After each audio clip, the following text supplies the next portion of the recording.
ya Rabbal alamin. Baca selawat asqilin ini, baca ya kawan, baca. Tiap habis sholat baca, di mana kita punya kesempatan baca, di samping kita berselawat kepada Nabi alaihi salatu wassalam yang pasti sampai kepada beliau, di dalamnya juga ada doa minta kepada Allah, asghiriz zalimin biz zalimin, agar orang yang zalim dibuat sibuk dengan orang yang zalim juga. Wa akhrijna min bainihim salimin, dan agar kita ini Allah keluarkan dari tengah-tengah mereka dalam keadaan selamat, insya Allah, saudara. Nah, jadi kita lihat saja episode berikutnya ya kawan. Allah punya cara indah, Allah punya acara ajaib ya kawan. Allah punya cara kadang-kadang yang nggak terlintas di benak kita. Allah punya cara kadang-kadang dikeluarkan yang dulu kita nggak pernah tahu kalau itu orang terlibat ya kawan. Kita nggak pernah tahu tuh kalau orang ini terlibat. Tapi Allah buka satu-satu. Yang kita nggak tahu jadi tahu, saudara. Dalam bentuk apa? Dalam bentuk dejavu. Dalam bentuk dejavu artinya dalam bentuk suatu peristiwa yang hampir mirip, hampir serupa ya kawan. Serupa cara menghilangkan buktinya, serupa cara membungkam saksinya, serupa yaitu cara-cara ngebohongnya, saudara. Serupa cara-cara yaitu merekayasa dongeng kasusnya, saudara. Subhanallah. Jadi kalau kita yang melakukan pembalasan belum tentu seindah itu, nggak bakal mampu sehebat itu. Tapi kalau Allah subhanahu wa ta'ala yang sudah melakukan pembalasan, kita akan lihat berapa banyak keajaiban yang akan terjadi. Allahumma arina ajaiba kudratik, Allahumma arina ajaiba kudratik, Allahumma arina ajaiba kudratik, ya Rabb biquwwatika ya qawiyyu ya matin ya jabbar ya qahhar ya rabbal alamin. Nah, sebelum saya akhiri, kita baca lagi selawat. Assalamualaikum warahmatullahi wabarakatuh, Sobat RH sekalian. Jumpa lagi kita di channel yang keren ini, keren cadas ya. Ya, Sobat RH sekalian, ini ada persoalan yang terkait dengan apa yang dikatakan oleh Habib Rizik Syihab mengenai skenario Allah. Jadi, tapi saya ingin melihatnya dari kacamata soal keadilan saja, keadilan duniawi saja ya. Karena bagaimanapun kalau kita lihat KM 50 itu memang ya tidak adil ya. Cuman masalahnya adalah seperti saya katakan, ada tembok besar dan tebal serta tinggi yang membuat kemudian ketidakadilan itu terus bisa dipaksakan atau dipelihara. Bahkan orang yang mempermasalahkannya itu yang kemudian mendapatkan konsekuensi, seperti misalnya Habib Bahar ya, ngomong tentang KM 50, ada skenario penyiksaan dan lain sebagainya, malah dianggap menyebarkan berita bohong. Nah, ini yang kita harus pahami ya. Jadi menegakkan hukum dan keadilan tidak boleh didasarkan pada persaingan-persaingan politik atau motif-motif mobilitas politik, atau katakanlah mencari jabatan untuk naik jabatan ya, menghadapi kelompok yang selama ini kritis dan pemerintahan, maka Anda akan punya kans untuk menjabat dan lain sebagainya. Saya kira nggak begitulah ya. Kita bernegara secara benar. Kalau ada kelompok yang salah, nyatakan kesalahannya apa. Tapi tidak ada legitimasi menghilangkan nyawa orang. Apalagi kalau tidak melakukan kejahatan apapun. Bayangkan bagaimana pertanggungjawabannya di akhirat kan. Membunuh satu manusia yang tidak bersalah itu ya sama dengan membunuh semua umat manusia, kan dibilang begitu. Nah, tadi apa yang disampaikan Habib Rizik itu luar biasa ya. Ya, kalau kita yang melakukannya barangkali tidak seindah itu katanya.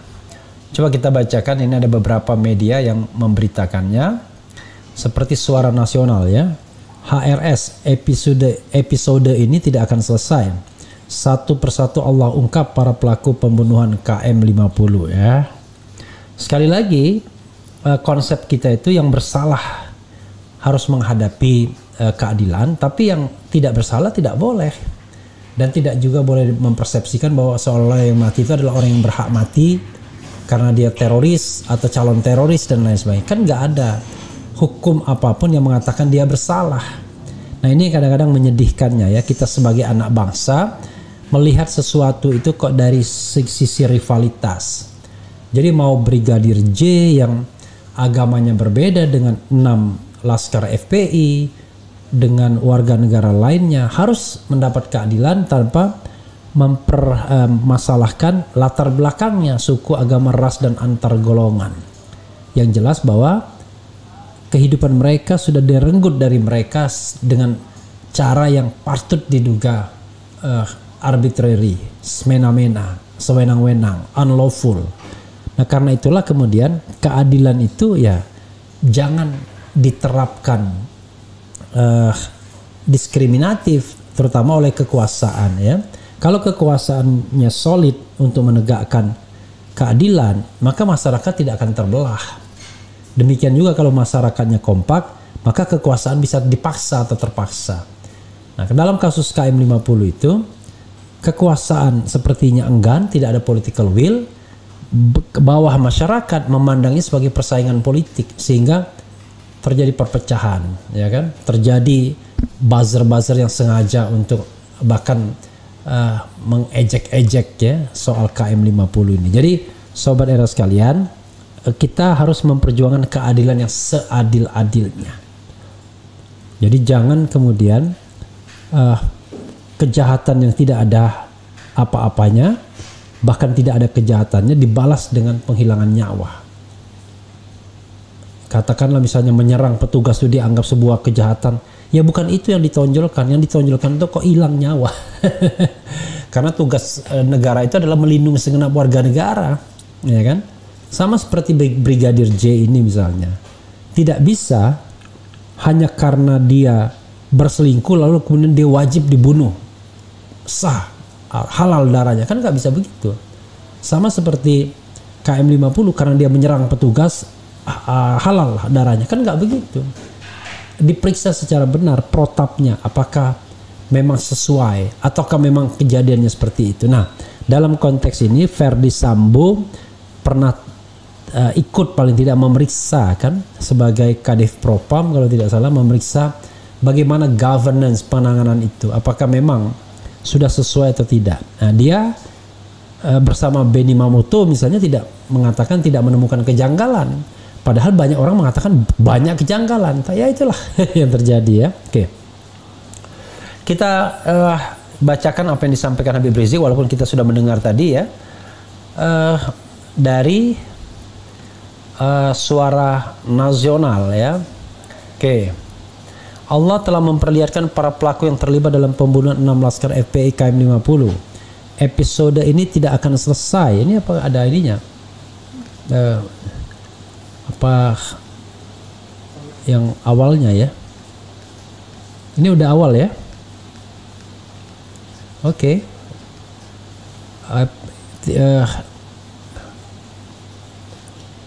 Episode ini tidak akan selesai, satu persatu Allah akan ungkapkan para pelaku pembunuhan KM50, kata Habib Rizik Syihab dalam sebuah video dalam pengajian beberapa waktu lalu. Kata HRS, Allah sangat tidak suka orang berbuat zalim. Allah tidak diam kezaliman. Orang sudah dibunuh, difitnah, sementara yang dibunuh tidak bisa bela diri lagi, ungkap HRS. HRS meminta kepada umat Islam untuk terus berdoa kepada Allah. Sekarang saya anjurkan saudara banyak berdoa kepada Allah sambil saksikan keajaiban pembalasan Allah, dan jangan lupa terus bersyukur kepada Allah, kata papar HRS. Allah tunjukkan keajaiban kekuasaannya. Orang-orang zalim dibuka satu persatu. Allah berikan azab. Jangan contoh kezaliman tersebut agar hamba dicintai Allah, tegas HRS. Sebelumnya, AKBP Hendik Zusen ikut ditahan di tempat khusus di Makobrimob Kelapa II Depok karena terseret dugaan pelanggaran kode etik dalam kasus Irjen Verdi Sambo. Nama AKBP Hendik Zusen pernah disorot dalam kasus pembunuhan 6 laskar FPI KM50. Foto sosoknya sempat disebarkan di media sosial saat peristiwa KM50. AKBP Hendik Zusen saat ini menjabat sebagai Kasubdit Resmob Ditreskrimum Polda Metro Jaya. Hendik menjadi salah satu dari 4 polisi berpangkat perwira menengah Pamen yang ditahan di Makobrimob. Hasil pemeriksaan terkini, keempat Pamen Polda Metro Jaya yang dipassuskan terdiri atas 3 Kasubdit dan 1 Kanit. Keempatnya adalah Pamen pada Direktorat Reserse Kriminal Umum Ditreskrimum Polda Metro Jaya. Ini profil AKBP Hanik Jusen yang jadi komandan polisi penembak Laskar FPI di Tol Cikampek KM 50. Foto sosoknya sempat disebarkan. Kok ada ininya ya. Jadi profilnya sudah kita sampaikan tadi ya. Oke, dan ini yang dibuat oleh portal Islam ya. Habib Rizik, sungguh indah dan ajaib cara Allah menyingkap peristiwa KM 50 dan Sambo. Kalau kita yang melakukan pembalasan nggak bakal mampu sehebat itu. Oke, kita coba bacakan portal islam.id ya. Imam Besar Habib Rizik Syihab IBHRS mengungkap betapa indah dan ajaib cara Allah menyingkap peristiwa KM 50 dengan adanya kasus Sambo. Kita lihat saja episode berikutnya. Allah punya cara indah, Allah punya cara ajaib, Allah punya cara-cara yang tidak terlintas. Allah buka satu-satu dalam bentuk suatu peristiwa yang hampir serupa. Serupa cara menghilangkan buktinya, serupa cara membungkam saksinya, serupa cara-cara merekayasa dongeng kasusnya. Subhanallah, kata Habib Rizik dalam ceramahnya di markas FPI Front Persaudaraan Islam Petamburan yang disiarkan channel YouTube IBTV. Jadi kalau kita yang melakukan pembalasan belum tentu seindah itu, nggak bakal mampu sehebat itu. Tapi kalau Allah sudah melakukan pembalasan, kita akan lihat berapa banyak keajaiban yang akan terjadi, ungkap Habib Rizik ya. Jadi makar yang buruk tidak akan menimpa selain orang-orang yang merencanakannya sendiri ya. Ya, tadi sudah kita lihat lengkap ya. Tapi begini sobat era sekalian, sekali lagi ya, ini kan pendekatan non yuridis ya, yang saya katakan pendekatan meta yuridis. Kalau saya ya tetap ingin melakukan pendekatan yuridis. Pendekatan yuridisnya adalah apakah kasus KM 50 itu sudah dibuat terang benderang, sudah diproses secara adil ya kan. Nah, pertanyaannya sekarang coba kita iseng-iseng polling ya kan. Menurut Anda, apakah kasus KM 50 itu sudah diproses secara adil? Jadi menurut Anda, apakah KM 50 aja, nggak usah kasus, KM 50 sudah diproses secara adil? Tanda tanya. Kemudian jawabnya adil ya kan, tidak ya kan, kemudian ragu-ragu. Jadi tidak dan belum itu disatukannya, belum garis miring tidak ya. Jadi belum garis miring tidak, adil, belum garis miring tidak, dan ragu-ragu. Nanti kita lihat bagaimana persepsi sobat era sekalian ya. Oke, coba kita bacakan apa yang menjadi komentar sobat era terkait dengan soal yang terkait dengan terkait semua ya, dengan apa yang disampaikan oleh Habib Rizik Syihab ya. Oke.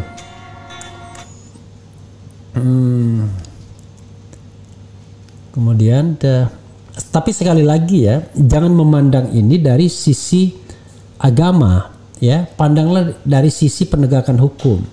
Jadi kalau kita memandangnya dari sisi agama, maka negara tidak akan mampu menegakkannya, karena yang terjadi adalah kelompok orang tertentu akan mengcapture kelompok orang lain.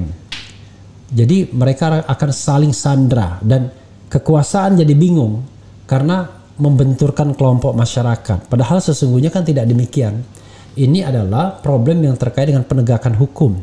Ada anak manusia yang mati, 6 laskar FPI sama seperti Brigadir J mati, tapi negara belum memberikan keadilan. Apakah negara sudah memberikan keadilan atau tidak? Nanti coba kita lihat di hasil pollingnya. Jadi biar ada dasar bagi kita kenapa kasus ini harus dibuka kembali, karena dianggap negara belum memberikan keadilan. Proses kemarin belum cukup, belum adequate ya. Kita tidak mengatakan proses kemarin adalah keliru dan salah, tapi belum cukup, belum adequate, belum cukup. Karena itu misalnya dibutuhkan yang namanya katakanlah penyidik independen, atau katakanlah proses penyidikan oleh Komnas HAM atau oleh tim independen bentukan presiden, agar kemudian tidak ada konflik of interest misalnya. Nah, Yang seperti ini kan sebenarnya hal yang lumrah saja diminta oleh warga negara. Tidak neko-neko. Dan siapa saja yang diberlakukan tidak adil dan belum mendapatkan keadilan, ya berhak atas tanggung jawab negara tersebut. Termasuk misalnya Munir, ya, istrinya sampai sekarang masih menunggu, sudah 18 tahun belum mendapatkan keadilan. Kemudian Novel Baswedan misalnya. Terhadap mereka dan juga KM 50 memang sudah ada pengadilannya. Tapi masyarakat menganggap bahwa proses peradilannya tidak menyentuh pada the main actor, pelaku utama. Nah, beda Brigadir J ini. Brigadir J ini kalau tidak ada intervensi dari masyarakat yang kompak dan kekuasaan yang juga punya political will atau goodwill, maka ya dia tidak akan menyentuh aktor utamanya. Aktor utamanya akan lenggang kangkung. Sementara yang dikorbankan adalah pangkat terendah, tapi dia pun bisa dilepaskan karena dia punya alibi, yaitu membela diri, kan? Oke. Jadi sobat era sekalian, sekali lagi ini soal hal yang terkait dengan keadilan. Nah, ini sudah, menurut Anda apakah KM 50 sudah diproses secara adil? Adil 4%, belum garis miring tidak 94%, ragu-ragu 2%. Jadi itu menunjukkan bahwa 94% mengatakan itu belum atau tidak, ya, artinya belum adil atau tidak adil. Oke, kita lihat lagi sobat RH sekalian bagaimana komentar sobat RH terkait dengan hal ini, ya. Oke, sekali lagi pendekatannya bukan pendekatan agama, tapi pendekatannya adalah pendekatan hukum, penegakan hukum.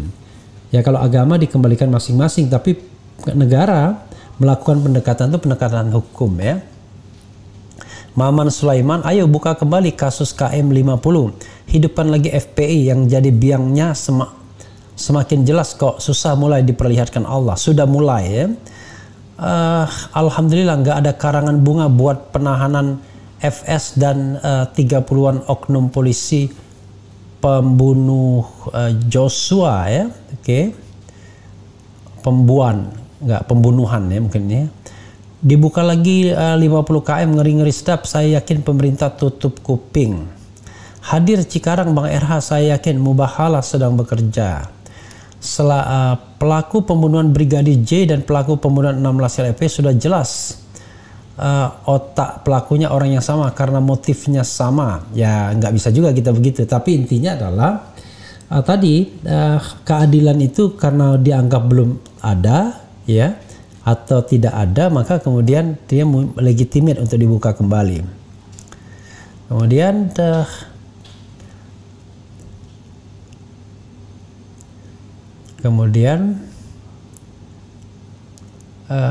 Menko Polhukam Profesor Doktor satu demi satu mulai menerima mubahala. Secara penegakan hukum mustahil KM 50 diusut ulang di era rezim ini. Ya nggak apa-apa. Artinya kan kita hanya menyuarakan, ya. Tugas kita adalah menyuarakan keadilan saudara sekalian. Nah, tetapi apakah keadilan itu akan diberikan oleh pemerintah saat ini atau tidak? Ya pemerintahnya nanti yang bertanggung jawab. Tidak hanya bertanggung jawab kepada rakyatnya suatu saat, tapi bertanggung jawab kepada yang maha kuasa. Ya, kasus apa aja, semua kasus, ya. Mungkin hari ini masih bisa ditutupi dengan kekuasaan yang ada, dengan cara mengancam orang, menakut-nakuti orang, sehingga orang tidak mau lagi berbicara, ya. Tapi kan bagaimanapun kan kita bernegara yang ingin yang baik. Jadi bukan bernegara yang tidak baik, ya. Oke. Kemudian ayo dukung buka kembali kasus KM 50. Kemudian kapan wawancara HS, katanya Bang RH mau ngundang atau Bang RH yang mau sowan ke rumahnya, kok belum aja. Saya sudah berusaha mengundang, ya, tapi katanya kata menantunya belum bisa diganggu. Ya udah, masa kita paksa, ya kan? Jadi kita sudah berusaha, ya kan? Allah dan Habib Rizik yang menentukan, ya kan? Nah, gitu saja, ya. Karena konsep saya kan saya tidak ingin memaksa orang. Orang mau datang atau mau mengundang, oke. Tidak, ya nggak apa-apa, nggak boleh dipaksa, ya kan? Sama seperti pengacara mantan pengacara Baradae ya kan, tidak mau datang ya nggak apa-apa juga ya. Setiap orang kan bebas ya mau datang atau tidak datang, karena ini negeri nggak boleh paksa-paksaan. Itu saja sobat era sekalian, mudah-mudahan ya, didengarkan Habib Rizik ya omongan saya ini, sehingga dia nanti kemudian tergerak untuk mengundang saya atau datang ke sini ya. Yang jelas tidak ada kejadian tanpa kehendak yang maha kuasa. Itu saja, kita cuma berusaha saja, dan kita sudah sampaikan niat dan upaya tersebut. Perkara kemudian belum disambut, itu soal lain. Yang jelas kita sudah disambo sekarang ya, disambo oleh Ferdi Sambo, tapi disambut oleh Habib Rizik di rumahnya atau Habib Rizik yang kesini belum ya, itu soal lain. Wassalamualaikum warahmatullahi wabarakatuh. Ciao.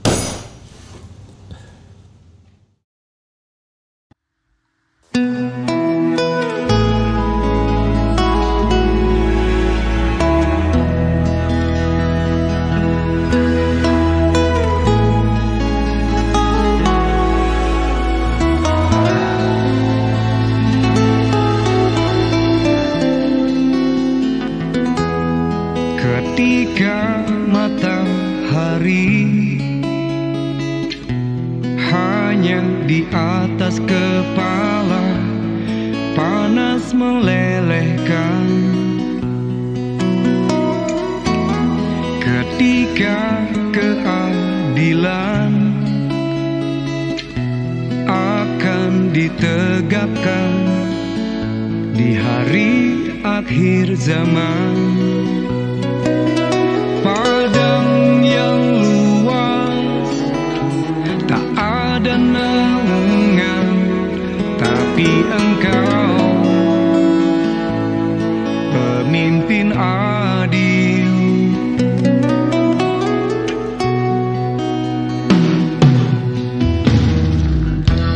Setiap manusia adalah khalifah di muka bumi ini. Engkau khalifah, dari khalifah kau dinaungi, kau dirahmati. Tapi engkau khalifah, dari khalifah kau dinaungi, kau diselamatkan. Oh, dari hari